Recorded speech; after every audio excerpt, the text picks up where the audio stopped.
What you see behind me is the world's strictest and largest prison. This mega prison has a capacity of 40,000. Prisoners here are the most unsafe people you can even imagine. How many people's lives have you ended? Is it 5 or 10? How many? More than 50. MS-13 and many other gangs. These are animals. These aren't people. They're psychopaths, sociopaths, the kind of people we have here. We are about to see the worst of the worst. Welcome to CICOT, the world's largest prison by capacity in El Salvador, which was constructed to imprison the highest profile criminals. Those who enter this prison are destined never to leave alive. There's no way out. How are you gonna come out of this?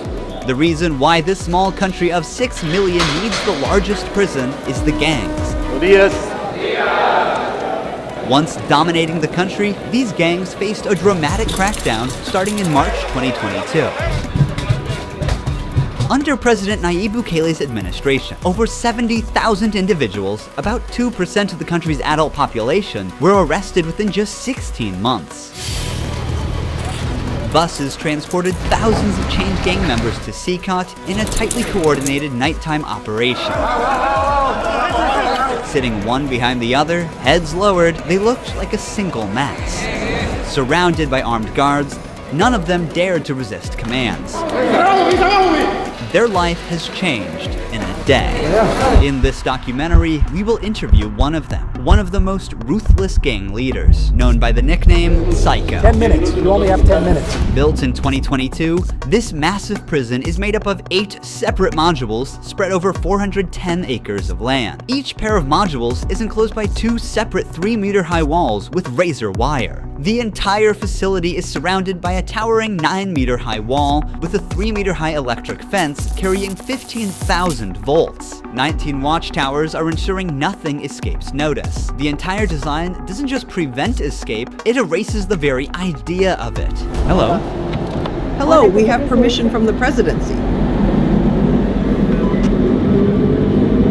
The soldiers stopped us. We're hoping this will be the last checkpoint.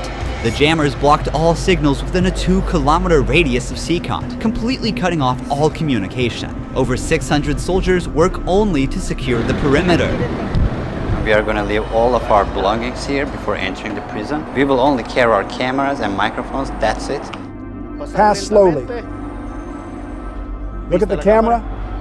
The body scan. I forgot my wedding ring on. Well, that needs to be put away over there. This high-capacity X-ray scanner even shows bones and internal organs. It's mainly used to scan newcomers, ensuring no one tries to sneak in anything forbidden on their body before entering. The inmates used to swallow some objects, or they would try to bring them in vaginally or anally. Micro SD memory cards, microchips, and not only that, even phone chargers. Another thorough body search has been conducted. Take off your shoes. They even inspected inside our socks. It took us around 1 hour just to pass through security, even though we were invited as media after months of applying. Guards are wearing masks because they're doing a risky job here. So if they get identified, it might be riskier for them to go to town centers because these gangs, they have a lot of connections. So they have to keep their identity secret. Why don't you wear a mask?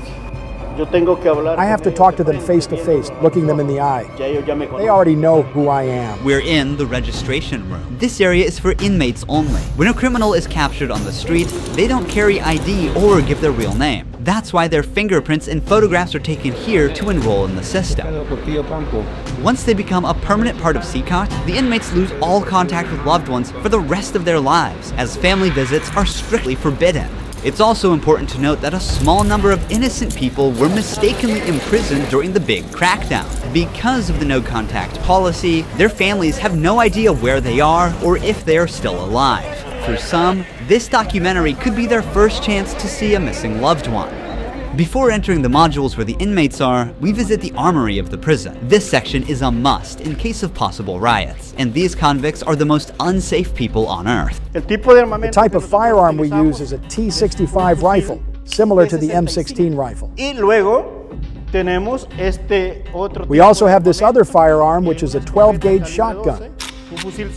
A Sig Sauer rifle allows us to maneuver in spaces that are too tight to move. Whenever criminals are arrested and dragged to the bus, various cuffs and chains are used to restrict their movements and minimize the risk of harm to officers. Has there ever been a riot? So far, there have been no escape attempts. We have the worst of the worst within criminal organizations here. The riot gear consists of a head protection, a face shield, neck protection, an anti-trauma vest, leg protectors, shin guards, and of course, a shield. Generally, in the prisons, we see inmates invent any kind of handmade weapon, like awls or knives. They are fully protected. You can see how he protects his feet. Since this prison is so large, we have to hop on this bus. We are entering the module area. To keep the country safe, 1,000 staff members work inside CCOT. It is impossible, but let's just imagine that an inmate get out of the fortress. These pebbles that you see are put here intentionally because when they walk on these pebbles, it works like an alarm system. It makes a noise, they cannot sneak away. Have they tried to escape? No. Could they try?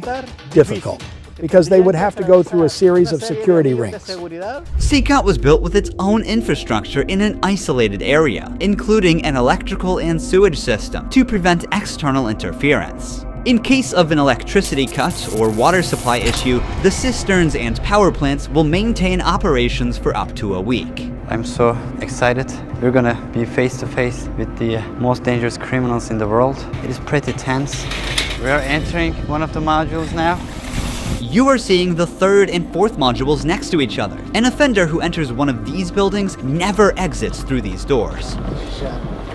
In a few steps, we'll be surrounded by more than 2,500 inmates. It's like stepping in the middle of controlled chaos.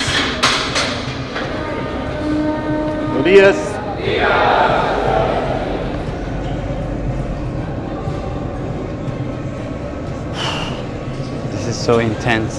Their eyes are all on me, following my every step. Getting an eye contact with them. There are so many of them. I'm speechless. I can't help but feel unease. All of them wear white shirts, shorts, and slippers. They don't have any other belongings. Most are barely out of their early 20s and convicted of serious offenses. Even the most infamous criminals in history have an average of 20 to 30 proven victims. But here, some of the inmates are responsible for hundreds of innocent people's lives. Can I ask the inmates something? No. If you have any questions, I can answer them for you. If they try to communicate with me now, what are you gonna do? I'm not going to allow them. They know from them that subsequently there may be a penalty for not abiding by an instruction.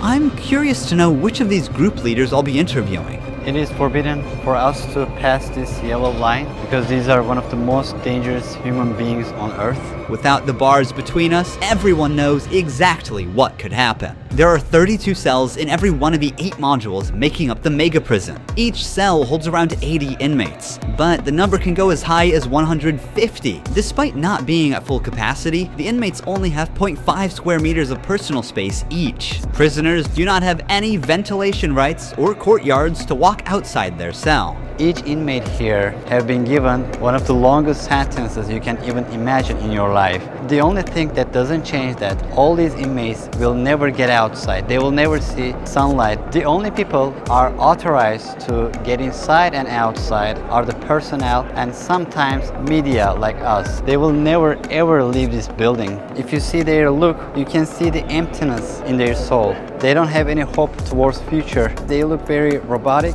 Their life is so monotone. This open corner is their toilet area. They have like 2 toilets for 80 inmates. It's literally humiliating these inmates. Like their whole confidence is disciplined here. The same place where they use the toilet is also where they take showers. To clean themselves, they use plastic dippers in a single shared basin. There's no running water in the cells, so the prisoners have to rely on one blue barrel for drinking water. Where they sleep is these metal bunks. No pillow, no mattress. Each prisoner receives just the bare essentials: a white sheet, a uniform, socks, slippers, and a towel. That's it. The prisoners spend their entire days on their 4-level bunk beds. They have stacked tightly, like items stored in a warehouse. As part of hygiene and order, inmates are shaved every 2 weeks by personnel. Long hair or beards aren't just unhygienic, they can also hide sharp objects. Let's take a look. Take off your shirt and line up here. Now they are taking their shirts off. These inmates were once part of the MS-13 and Barrio 18 gangs, which controlled the neighborhoods of El Salvador. These two rival gangs spent years extorting money from locals and causing great suffering to Salvadorans. There is Barrio 18, MS-13 gangs all together in one cell. That's right, just like that. The entire module is the same. They all live like this. Outside, entering each other's neighborhood could mean being torn apart. Yet here, they are side by side until their last breath. How do they live without attacking one another? They have to learn how to live together. Here, they are in a prison. They are not on the street. Most of the inmates have tattoos covering their entire bodies, even including their faces, showing their loyalty structure.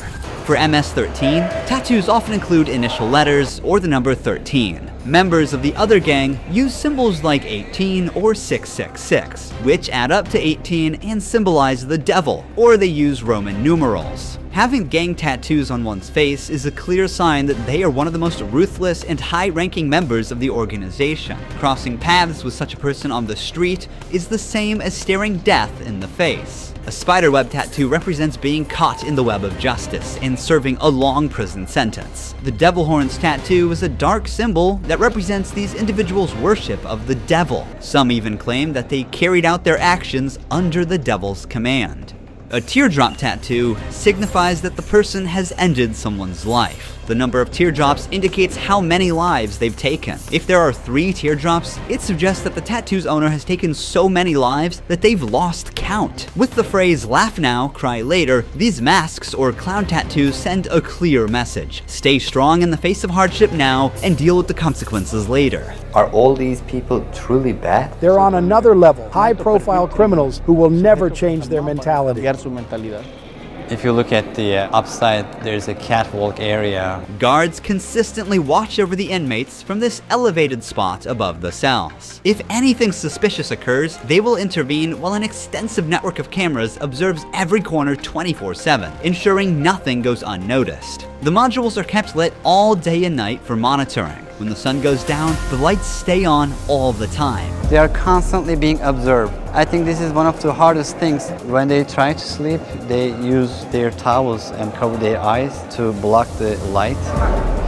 Preacher here is teaching some of the important lessons from the Bible to the inmates. They're doing physical exercise over here. There's a trainer there. This is the only time these inmates get out of their cells. These activities take place for a total of 1 hour per week, under the watch of armed guards. For the rest of the time, they are locked inside. They used to control the streets. Now, they can't even take a step with their free will.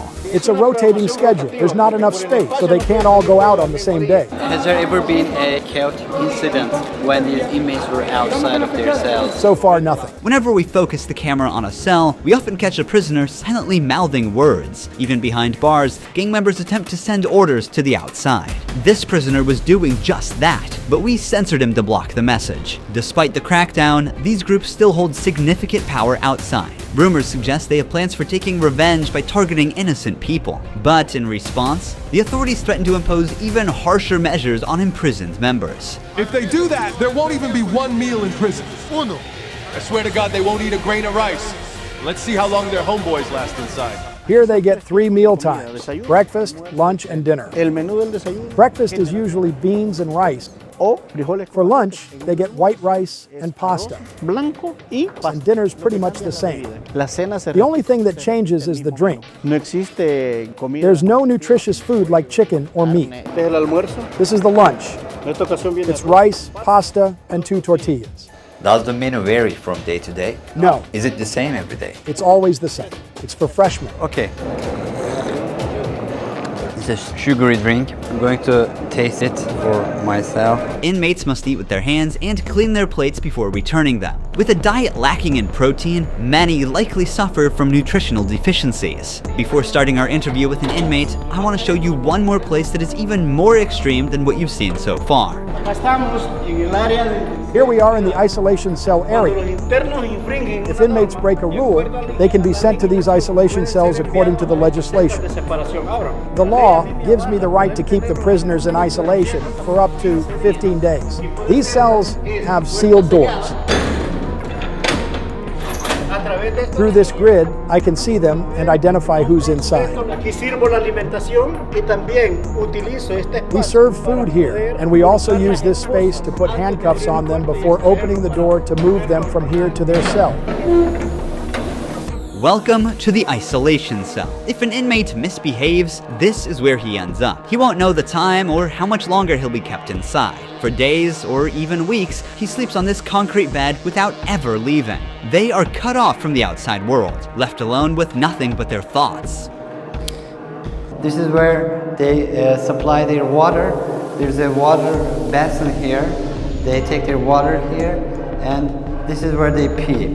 The basin for drinking water and the toilets are located side by side. The toilet looks recently used and dirty, suggesting that this cell has recently been used. The only light they have is this little hole that barely lets the sunshine in. This openness is also the sole source of fresh air.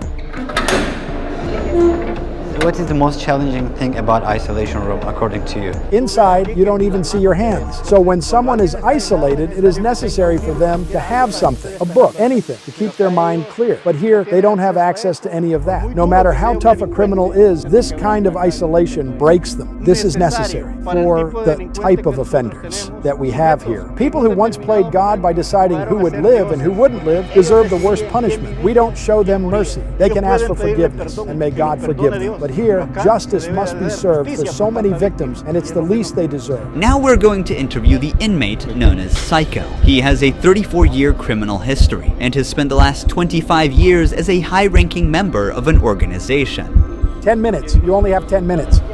12 guards are barely enough to ensure the safety around this inmate. Remove the mask. What is your name? My name is Marvin Ernesto Medrano Vasquez. How old are you? I'm 41 years old. You don't look 41. You look younger, like 35. That's a good thing that you told me, because I feel old. Can I see your tattoos? MS-13. When did you join this crime organization? In 2004, I started my criminal record since I was 11 years old. How did you first become involved? When somebody is born with just a mom and the mom is working, you look for the streets. You look for somebody to help you out. I said, oh, my mom's poor, I need some shoes, I need some clothes, and I started robbing. Then I need a father figure because I didn't grow up with my father. And then I looked the group of gangs. Then I did a side, and I came right here to El Salvador, trying to change my life, but I seen that there were more gangs right here, and I started doing the same thing I did upstate, and I got locked up. I've always been one of them persons that wanted to accomplish the things that they put in their mind, and I accomplished everything I had to do right here. But I'm right here. This is how the devil pays the people. Is it true that to join this crime organization, you need to end someone's life? Yeah. But the first one must be one of your relatives, right? Yeah, because you got to gain territory for your gang. I lost my mom, my dad, my son, everything right here because of the gangs.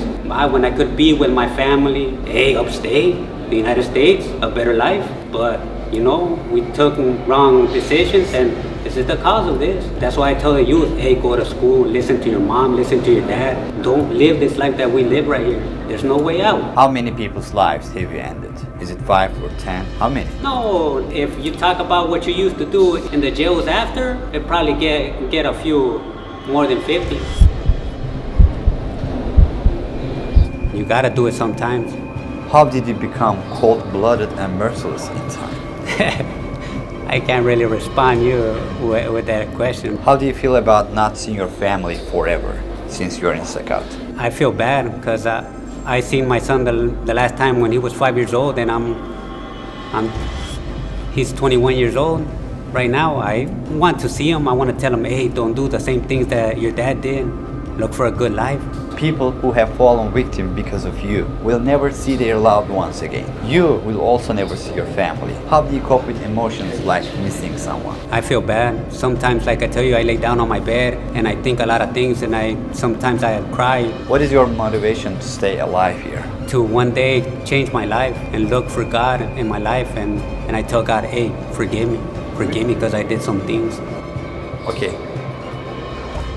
Finally, we see the sunlight. Honestly, Secar is a place you will never wish to end up in, even as a visitor. But for the people who victimized Salvadorans, it is now their forever home. These criminals took the innocent people's right to live, and now they're paying for it. The Salvadoran government's message is clear. Crime is no longer tolerated and the punishment is severe. El Salvador once had the highest rate of lives lost due to widespread chaos. During its peak, 104 out of every 100,000 people lost their lives in a single year. Previous administrations agreed to a truce with these groups, but this couldn't bring lasting order. Although the current government's methods are controversial, by 2023, the number dramatically dropped to 2.4 per 100,000 people, placing El Salvador among the safest countries in the world for the first time. So far, the results are undeniable. Peace has returned to the neighborhoods. But what about those who were wrongfully imprisoned? Is it true justice or way to control chaos? Are we seeing a lasting solution or just a temporary fix? For now, the answer remains unclear and the world continues to watch.